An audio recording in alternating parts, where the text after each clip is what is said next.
Saan ang aking saplot? Isusumpa ko man kung sino ang nakakuha.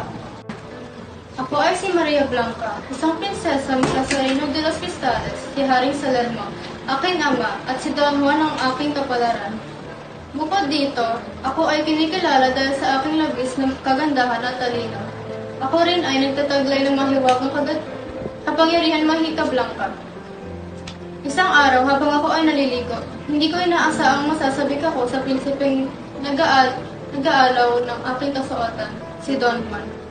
Siya ay aking tinulungan upang malagpasan ang mga pagsubok ng aking amang hari.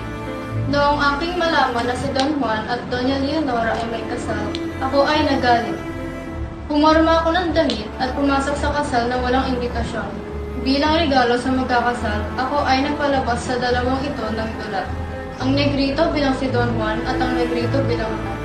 Pagkatapos noon, hindi pa rin ako naalala ng aking sinta ng aming relasyon. Nagpasya ako ng babasagin sa dalang praska at gumawa ako ng buong berban niya. Sa panahon na iyon, naalala ako ni Don Juan. Siya ay humingi ng tawad at nagkasal kaming dalawa. Kami ay mahalika sa Reino de los Cristales at doon nanirahan.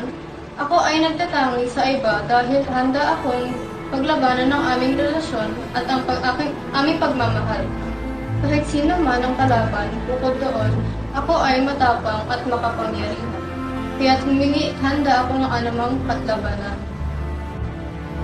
Ako ay si Janela Pauline Barameda, gumaganap sa katauhan ni Doña Maria Blanca.